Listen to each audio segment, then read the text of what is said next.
Hello, this is Thrive Story. Thank you for tuning in today. So, I just wanted to give you a post about our last Bible study with my daughter. I stated that if we found some more material, that I would post about it. So, I thought I'd do it a little bit different, but in video format. So, I'm just going to go about that, and then I'm going to read about Joseph in the Bible. Because it was talked about Joseph in the Bible, and just so that people have more context of who Joseph was, I thought I would start with Genesis and Genesis 37. So Joseph's dreams. 37. Jacob lived. So Jacob is Joseph's dad, just so that you know, and that he lived in a land where his father had stayed, in the land of Canaan. This is the account of Jacob's family line. Joseph is a young man of 17. He was tending the flocks with his brothers, and the son of Bilhah, and the son of Zilpath, and his father's wives. And he had brought them to their father bad report about them.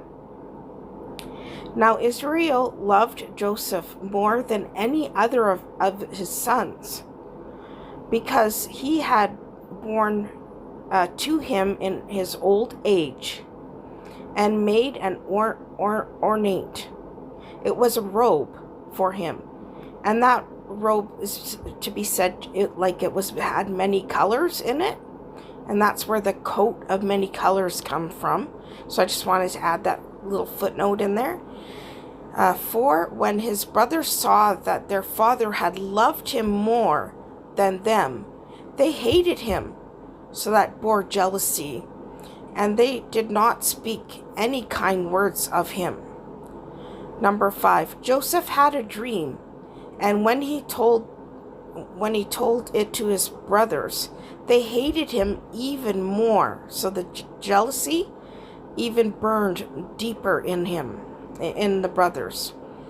He said to them, "Listen to the dream I had, where we were binding sheaves of grain out in the field, where suddenly my sheaf rose and stood upright, while your sheaves gathered around mine and bowed down to it."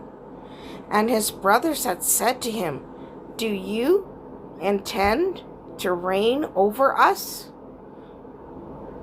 Will you actually rule over us?" And they hated him all the more because of that dream. And when he said, then he had another dream, and he told it to his brothers. "Listen," and he said, "I had another dream, and at this time the sun and the moon and the 11 stars were bowing down to me." When he told his father as well as his brother, his father rebuked him and said, "What is this dream you had? Will your mother and I and brothers actually come down to bow to you and ground before you?" The brothers were so jealous of him, but the father kept the matter in hand. Joseph was sold by his brothers into slavery. Now his brothers had gone to graze their father's flock near Shechem.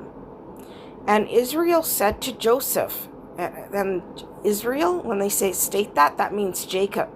So Jacob had said to Joseph, "As you know, your brothers are grazing the flocks over Shechem. Come, I am going to send you them." "Very well," he replied. So he said to them, "Go and see, as well with your brothers, that the flocks will bring you the word back to me." Then they sent him off to the valley of Hebron. I'm just going to take a short little pause, and we'll come back to that. So we'll continue on, and it states that when Joseph arrived at Shechem, 15, a man found him wandering around the fields and asked him, "What are you looking for?" And he replied, "I am looking for my brothers. Can you tell me why they are grazing their flocks?" 17, they had moved on from here, and a man answered, "I heard them say, 'Let go to Dothan.'" So Joseph went after his brothers and found them near Dothan. But they saw him in the distance, and before they reached them, they plotted to kill him. So this is brothers. They're plotting to kill Joseph. And here comes that dreamer. So they're taunting him because he's having dreams and visions from God. And they said to each other, "Come on, let's kill him. Let's throw him into that chasms," which is like a cave. They say ferocious animals will devour him. Then we will see what comes of those dreams. 21. When Reuben heard this, he tried to rescue him from their hands. "Let not take his life," he said. "Don't shed any blood. Throw him into the Sism here in the wilderness, but don't lay a hand on him." Reuben said, "Then rescue him from them and take him back to his father." So when Joseph came to his brothers, they all stripped him of his robe. So again, that robe of many colors, that was a special gift that his dad Jacob gave to him, was all ripped to shreds. And the ornate robe he was wearing.